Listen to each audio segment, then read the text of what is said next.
오늘 우리는 한 해를 마무리하는 송년주일이자 먼저 주님의 품에로 돌아가신 교우들을 기억하는 성도 추모주일로 예배를 드리고 있습니다. 이제 2025년도 사흘만을 남겨두고 있습니다. 지난 한 해 여러분의 삶은 어떠셨습니까? 감사의 고백이 넘치셨나요? 아니면 아쉬움과 탄식이 더 깊으셨습니까? 우리는 해마다 이맘때가 되면 지나온 길을 돌아봅니다. 지난 삶이 그저 무의미하게 사라지도록 내버려 두지 않고 다가올 날들을 더 새롭게 만들 수 있도록 하기 위함입니다. 그러나 느닷없이 찾아오는 죽음의 소식들은 내일을 준비할 기회조차 앗아갑니다. 사람은 누구나 죽는다는 것을 알지만 그때는 알 수 없기 때문에 갑작스러운 비보는 우리를 당황스럽게 하고 또 깊은 슬픔에 잠기게 합니다.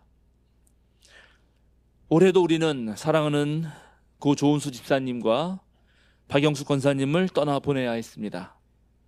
또 사랑하는 어머니, 아버지, 그리고 가족들을 먼저 보낸 교우들도 많이 계십니다. 육체적인 이별은 말할 수 없는 상실과 고통을 남기지만 역설적으로 죽음은 또한 우리에게 삶을 깊이 묵상하게 합니다. 그리고 어떤 때는 존재하는 것만으로도 얼마나 감사한 일인가를 깨닫게 하기도 합니다. 다시 만날 수 없는 그리움에 속상하고 억울한 마음이 들 때도 있지만 우리는 그 슬픔의 골짜기에서 우리 삶의 가장 깊은 그런 속사를 살펴보게 되는 것입니다. 미국 남서부 나바호 부족의 속담 중에 이런 말이 있습니다. 네가 세상에 태어날 때 너는 울었지만 세상은 기뻐했으니 네가 죽을 때 세상은 울어도 너는 기뻐할 수 있도록 그런 삶을 살아라. 우리가 떠나는 순간 정말 후회 없이 아쉬움 없이 기뻐하면서 죽으려면 평소 삶 속에서 죽음을 깊이 사유하는 시간이 필요합니다. 많은 사람에게 잘 알려진 메멘토 모리, 죽음을 기억하라는 말은 로마의 개선 행렬에서 시작되었습니다. 전쟁에서 승리한 장군이 휘황찬란한 연주와 환호 속에서 입성할 때 한 노예가 그의 뒤에서 끊임없이 귓속말로 속삭였다고 합니다. 그대는 죽어야만 한다는 사실을 명심하라. 그대는 인간이라는 사실을 명심하라. 뒤를 돌아보라. 지금은 그대가 여기 있지만 그대 역시 인간에 지나지 않는다는 사실을 기억하라. 로마 말로 메멘토 모리엔둠 에세, 그대는 죽어야만 한다는 사실을 기억하라 라는 말에서 메멘토 모리라는 말이 나온 것이죠. 그런데 이 소리는 로마의 개선 장군만이 아니라 오늘을 사는 우리 모두가 가슴 깊이 새겨야 할 말이라고 생각합니다. 죽음을 외면하지 않고 직면할 때 우리는 비로소 오늘이라고 하는 선물을 가장 가치 있게 쓸 수 있기 때문입니다. 오랫동안 우리 사회는 죽음을 금기시하고 배제해 왔습니다. 그래서 죽음을 말하면 재수 없다고 그렇게 여기기도 합니다. 만약 제가 작년 신도애들 다 모여 오시라고 한 다음에 프로그램으로 자 이제 유언장을 쓰십시다 이렇게 하면 아마 별로 좋아하지 않으시겠죠. 하지만 죽음을 잊고 살다 보면 마치 영원히 살 것처럼 시간을 낭비하다가 갑작스러운 종말 앞에서 절망하게 됩니다. 그렇게 되면 남은 이들조차도 매우 큰 분노와 슬픔, 한과 원망이 가슴속에 깊이 사무치게 됩니다. 죽음학의 선구자였던 엘리자베스 키블러 로스는 이렇게 말했습니다. 사람들은 나를 죽음의 여의사라고 부른다. 지난 30년 이상 죽음에 대한 연구를 해왔기 때문에 나를 죽음의 전문가로 여기는 것이다. 그러나 그들은 정말로 중요한 것을 놓치고 있다. 내 연구의 가장 본질적이며 중요한 핵심은 삶의 의미를 밝히는 데 있다. 이 말은 무엇보다 죽음을 생각할 때 오히려 우리의 삶이 더 진하게 된다는 것입니다. 죽음을 성찰할 때 우리는 그때서야 비로소 삶의 우선순위를 재정립하게 됩니다. 수년간 말기 암 환자를 지켜보았던 일본인 의사가 쓴 죽을 때 후회하는 25가지라는 책에는 임종을 앞둔 이들의 진솔한 고백들이 잘 담겨 있습니다. 그들은 후회를 하는데 자기 몸을 소중히 하지 않았던 거, 꿈을 향해서 전력을 다하지 않았던 거, 사랑하는 사람에게 고마워요 라고 말하지 않았던 거, 소중한 사람에게 불친절하게 대했던 거, 종교를 몰랐던 거, 담배를 끊지 않은 것 등등을 후회합니다. 현이교우 여러분, 만약 여러분에게 갑자기 불청객 죽음이 찾아온다면 여러분은 가장 무엇이 아쉬울까요? 죽음학을 연구하는 사람들은 거의 많은 사람들에게 이것을 물어보곤 하는데 결국 사람들의 모든 후회는 두 단어로 요약된다고 합니다. 그것은 바로 사랑과 배움입니다. 내 가족에게, 내 친구에게, 내 동료들에게 좀 더 잘해줄 걸, 그들을 더 사랑할 걸, 그때 그 시간 있을 때 좀 더 배울 걸 하는 생각이 가장 많이 난다는 거죠. 그러니까 우리에게 진정한 삶은 사랑하는 것과 배움의 자세에서, 그 태도에서만 가능하다는 것을 알려줍니다. 그래서 오늘 저는 성서가 말하는 사랑 이야기를 본문으로 택했던 것입니다. 다윗과 요나단의 그 깊은 사랑, 또 서로 사랑하라는 예수님의 새 계명은 우리가 익히 잘 알고 있기 때문에 오늘 저는 바울 사도가 보여주는 사랑 이야기를 여러분에게 좀 자세하게 들려드리려고 합니다. 사도 바울은 빌레몬에게 보내는 편지에서 예수 그리스도의 사랑으로 사람을 대한다는 것이 무엇인지를 몸소 보여줍니다. 도망친 노예 오네시모를 향한 바울의 태도는 실로 경이롭습니다. 바울은 오네시모를 단순한 도망자가 아니라 사랑하는 형제로 받아달라고 그렇게 빌레몬에게 간청합니다. 바울은 이 편지를 쓰면서 자신이 배운 모든 설득의 기술을 동원합니다.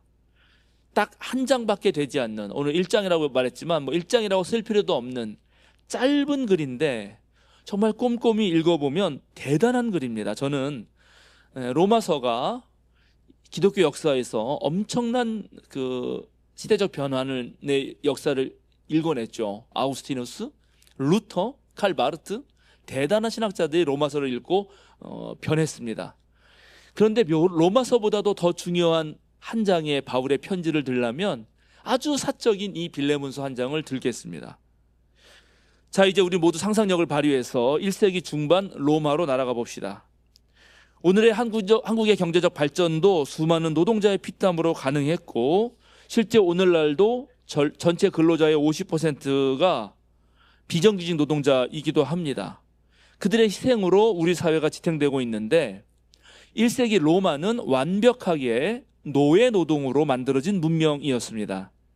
물론 전쟁이 그치고 노예 시장이 대폭 줄어들면서 1세기 중후반이 되면 노예값이 상승하고 노예를 구하기가 어려워진 것도 있지만, 그러나 노예 제도는 로마 사회 전반의 틀을 유지하는 데 매우 필수 불가결한 그런 제도였습니다. 오늘 빌레몬서를 읽을 때 우리는 그러한 세상이었다는 것을 염두에 두고 읽어야 합니다. 바울은 사도의 권위를 가지고 빌레몬에게 명령할 수도 있었지만 사랑으로 간곡히 부탁합니다. 심지어 오네시모가 자기의 주인인 빌레몬에게 끼쳤을 손해에 대한 그 배상도 내가 감당하겠다라고 하면서, 빌레몬, 네가 나를 동지로 여긴다면 오네시모를 맞이할 때 나를 맞이하는 것처럼 하라고 말합니다. 그리고 그 바울의 말에는 아주 간절함이 짙게 배어 있습니다. 바울의 편지는 주로 빌레몬에게만 얘기하는 아주 사적인 편지입니다. 그런데 이 편지는 사실 그의 가정에서 모이는 교회 공동체 전체가 함께 낭독하게 되어 있습니다. 그러니까 바울 사도가 빌레몬에게 개인적으로 쓰는 편지를 교인들 전부가 알게 되는 것이죠. 홍문수 목사님이나 조원정 목사님이 저에게 아주 보내는 개인적인 편지인데 그걸 여러분 전체가 읽었다고 한번 생각을 해보시죠. 그러면 저는 어떤 선택을 해야 될까요? 마찬가지입니다. 빌레몬은 자기가 하는 이 선택에 따라서 공동체에 어떤 영향을 미칠지를 생각하면서 이 편지를 읽어야 하는 거죠. 또 다른 편지들과 달리 바울 사도는 이 편지에 대해서는 이렇게 첫 말을 시작하면서 자기를 소개합니다. 그리스도 예수 때문에 감옥에 갇힌 나 바울. 이 말은 상당한 수사적 압박입니다. 나는 그리스도 예수 때문에 지금 감옥에 갇혀 있는데 빌레몬 너는 무엇을 하고 있느냐? 라고 시작부터 묻고 있기 때문입니다. 당시 감옥은 면회도 가능했고 심지어 함께 감옥에 살면서 그 수인을 뒷바라지도 할 수 있었습니다. 그러니 빌레몬이 그런 상황에서 나의 선생이 감옥에 갇혀 있는데 지금 내가 무엇을 해야 하지? 하고 질문하게 했던 것이죠. 빌레몬은 바울의 전도 때문에 그리스도인이 되었습니다. 바울이 어떤 사람입니까? 바울은 권력의 칼로 그리스도인들을 박해하던 자였습니다. 그런데 예수를 만나고 권력자의 편에서 권력으로 인해서 고통당하는 사람들의 편이 됩니다. 그리고 그것 때문에 받는 박해를 달갑게 여기는 사람이 되었습니다. 완전히 바뀐 거고 노선도 변경한 것입니다. 그래서 빌레몬 또한 바울을 통해서 그리스도인이 된다는 것이 어떤 것인지 알았습니다. 그리스도인이 된다는 것, 그것은 권리 없는 자들, 삶의 터전에서 뿌리 뽑힌 사람들, 사회적인 모든 권력관계에서 배제되어 있는 자들의 친구가 되는 것이다 라는 것을 알았던 것입니다. 그러니 마땅히 빌레몬은 바울의 선교에 동참해야 했고, 그리고 몸으로 가지 못한다면 돈으로라도 후원해야 했습니다. 따라서 빌레몬이 자신의 스승이자 영적 아버지로 여기는 바울의 이 편지에서 보이는 간청을 거절하기란 매우 힘듭니다. 근데 놀랍게 바울 사도는 오늘 편지를 쓰면서 우리가 읽지는 않았지만 앞부분에 빌레몬을 엄청 칭찬합니다. 네가 얼마나 교회를 사랑했고 성도들을 사랑했는지, 그들을 아꼈는지 막 칭찬을 합니다. 칭찬을 한참 한 다음에 그런데 이거 해줘 하면은 부탁을 거절하기 어렵죠. 그러니까 아무튼 바울은 자신이 시도할 수 있는 모든 정성을 다해서 수사학적 표현법을 동원해서 빌레몬을 설득하는 것입니다. 그러나 빌레몬에게 명령을 하거나 강요를 하는 것은 아닙니다. 빌레몬으로 하여금 스스로 생각을 해서 그래, 그리스도인으로 산다는 것은 무엇인가? 그리스도인으로서는 오네시모를 어떻게 대해야 하는가를 깊이 고민하게 해주고 그 숙고의 결과에 따라서 빌레몬의 스스로의 결정, 자유로운 결정으로 진정한 그리스도인이 해야 될 행위를 하도록 돕는 것입니다. 그런데 이 지점에서 우리는 왜 바울이 이렇게 극진히 편지를 써야 했을까? 고민해보는 것입니다.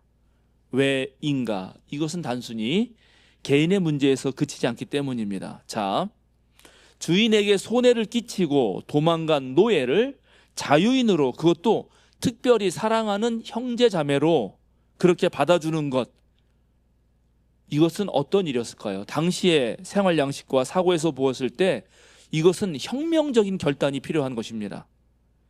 자, 빌레몬이 바울의 편지를 받고 오네시모를 사랑하는 믿음의 형제 자매로 받아주었다고 그렇게 가정해 봅시다. 그러면 어떤 일이 벌어질까요? 빌레몬의 집에 있는 남은 노예들은 어떤 행동을 취했을까요? 그들도 모두 도망가서 바울을 찾아가지 않았을까요? 빌레몬에게 우리에게도 자유를 달라고 그렇게 요청하지 않았을까요? 만약에 빌레몬이 오네시모를 받아준 사례가 노예들 사이에서 퍼졌을 때 노예들은 어땠을까요? 만약에 많은 그리스도인들이 실제로 노예들을 신앙 안에서 동등한 교우로 대하고 자유인으로 풀어준다면 노예 노동으로 살아가고 있는 주인들은 그리스도인들을 어떻게 대했을 것 같습니까? 아마도 사회의 불순 세력으로 빨갱이로 몰아서 그렇게 박해를 하지 않았을까요? 로마의 근간을 흔드는 놈들이 나타났다. 세상을 어지럽히고 세상에 시끄러운 자들이 등장한 것이다라고 말했지 않겠습니까? 오네시모를 받아들이는 일은 빌레몬에게 정말 어려운 결단입니다. 그런데 오네시모 입장에서도 한번 생각해 보시죠. 오네시모는 자기 주인에게 뭔가 재정적 손해를 끼치고 도망 나온 도망노예입니다. 그건 도망노예가 바울에게 갔다가 이 바울의 이 편지를 들고 다시 빌레몬에게 갑니다. 이때 자신만만하게 갈 수 있을까요? 두렵고 떨리지 않을까요? 이거 매우 위험한 일입니다. 만약에 빌레몬이 바울의 편지를 안 받아들이면 어떻게 되죠? 그러면 오네시모는 법에 따라 모든 도망간 노예에게 행해지는 매우 심한 형벌을 당하게 됩니다. 심지어 목숨을 잃을 수도 있습니다. 그러니까 오네시모도 지금 매우 위험한 결단을 하는 것입니다. 그러나 오네시모가 바울을 만나고 바울 덕에 오네시모도 그리스도인이 되었고 그리스도인이 한 형제자매라는 믿음으로 빌레몬에게 가는 것입니다. 여러분, 바울은 어땠을 것 같습니까? 이 편지를 쓰는 바울에게는 어떤 일이 벌어질 것 같아요? 도망간 노예가 지금 로마 제국의 감옥에 갇혀 있는 사람에게 오는 겁니다. 로마 제국의 노예법을 어긴 사람이 로마 제국의 감옥에 있는 사람을 찾아간다면 감옥에 갇힌 사람이 좋은 소식일까요? 나쁜 소식일까요? 바울이 오네시모를 만나서 그와 함께 지내는 것 또한 바울에게는 위험한 일입니다. 감옥에서 나올 희망이 더 사라지겠죠. 지금 바울과 빌레몬과 오네시모는 이 모든 위험을 넘어서 새로운 공동체의 윤리를 만들어내는 것이고 정말 새로운 세상을 열어가고 있는 것입니다. 자, 이쯤 되면 이제 궁금해집니다. 오네시모는 어떻게 되었을까? 우리에게 이 편지만 남아있잖아요. 그런데 골로새서 4장 9절을 보면 바울 사도가 오네시모를 골로새 교회로 파송하는 장면이 나옵니다. 즉 오네시모가 바울의 동역자로 사역하고 있다는 것입니다. 만약에 이 골로새 편지가 사실을 근거한 것이라면 빌레몬은 오네시모를 자기의 믿음의 형제 자매로 받아주는 것 이상을 넘어서 내가 바울에게 가지 못했으니 거기 남아서 바울의 동역자로 그렇게 하나님 나라 사역을 하시라고 말했다는 것입니다. 교회의 초기 전승에 따르면 오네시모는 나중에 에베소 교회의 감독이 됩니다. 안티오키아의 이그나티우스가 2세기 에페소에 보낸 편지에 보면 거기에 감독이 바로 오네시모입니다. 주인과 노예의 관계 속에서 오네시모는 주인에게 손해만 끼치는 쓸모없는 사람이었지만 평등한 그리스도인 형제로서는 자기의 이름답게 오네시모라는 이름의 뜻은 쓸모 있는 이거든요. 유익한, 그러니까 쓸모 있는 사람이 된 거죠. 한 교회를 이끄는 책임자가 된 것입니다. 예수 그리스도의 사랑으로 모든 이들에게 자유가 주어지고 인간에게 주어진 권리를 되찾게 했던 이 작은 사건은 하나님 앞에서 하나님의 형상으로 지은 그런 모든 사람들, 그 사람들에게 평등을 주어지고 다 자유를 주려고 했던 창세기 1장의 그 통찰과 또 기원전 6세기 그리스 철학자들의 민주주의의 이상을 이 현실 세계에서 실제로 실현하는 계기가 됐던 것입니다. 오네시모가 빌레몬에게 잘못을 저지르고 도망쳐 나왔을 때 사실 오네시모는 이미 죽은 목숨이었습니다. 그러나 바울 덕분에 이제는 산 목숨이 되었을 뿐만 아니라 매우 쓸모있는 하나님의 사람이 된 것입니다. 우리의 짧은 인생에서 우리가 가장 깊이 있게 그리고 과감하게 해야 할 도전은 무엇일까요? 그것은 바로 사랑입니다. 예수가 보여주시고 바울이 실천하고 빌레몬이 따랐던 그러한 보편적 사랑입니다. 바울은 이 모든 간절함의 이유를 한 문장으로 정의하죠. 우리 사이의 사랑 때문에. 여기서 사랑은 뭘까요? 이게 헬라어 원어로 보면 디아텐 아가펜이라고 되어 있습니다. 사랑으로 인하여. 이게 둘이 사랑한 걸까요? 둘만의 연인의 사랑이었을까요? 아니겠죠. 너와 나 사이에 놓여진 하나님의 사랑 때문에 라고 말하는 것입니다. 바울 사도는 고린도 교회에 보내는 편지에서 하나님 사랑만이 온전하다고 말합니다. 모든 부분적인 것은 사라지지만 온전한 것은 영원하다고 말합니다. 죽음으로 인해서 사람은 떠나가지만 그가 남긴 사랑은 영원히 남습니다. 우리 또한 그 남겨진 사랑을 더 잘하게 만들어서 온전한 사랑을 누릴 때까지 앞으로 계속 도전하면서 나아가야 합니다. 마지막으로 우리를 조금 더 성숙한 사랑으로 이끌어줄 시 한 편을 여러분에게 읽어드리면서 설교를 마칠까 합니다. 인도 캘커타 마더 테레사 본부의 벽에 붙어있는 시입니다. 제목은 그럼에도 불구하고. 사람들은 때로 믿을 수 없고 앞뒤가 맞지 않고 자기 중심적이다. 그럼에도 불구하고 그들을 용서하라. 당신이 친절을 베풀면 사람들은 당신에게 숨은 의도가 있다고 비난할 것이다. 그럼에도 불구하고 친절을 베풀라. 당신이 어떤 일에 성공하면 몇 명의 가짜 친구와 몇 명의 진짜 적을 갖게 될 것이다. 그럼에도 불구하고 성공하라. 당신이 정직하고 솔직하면 상처받기 쉬울 것이다. 그럼에도 불구하고 정직하고 솔직하라. 오늘 당신이 하는 좋은 일이 내일이면 잊혀질 것이다. 그럼에도 불구하고 좋은 일을 하라. 가장 위대한 생각을 갖고 있는 가장 위대한 사람일지라도 가장 작은 생각을 가진 작은 사람들의 총탄에 쓰러질 수 있다. 그럼에도 불구하고 위대한 생각을 하라. 사람들은 약자에게 동정을 베풀면서도 강자만을 따른다. 그럼에도 불구하고 소수의 약자를 위해 싸우라. 당신이 몇 년을 걸려 세운 것이 하룻밤 사이에 무너질 수도 있다. 그럼에도 불구하고 다시 일으켜 세우라. 당신이 마음의 평화와 행복을 발견하면 사람들은 질투를 느낄 것이다. 그럼에도 불구하고 평화롭고 행복하라. 당신이 가진 최고의 것을 세상과 나누라. 언제나 부족해 보일지라도 그럼에도 불구하고 최고의 것을 세상에 주라. 다 함께 침묵으로 기도하시겠습니다.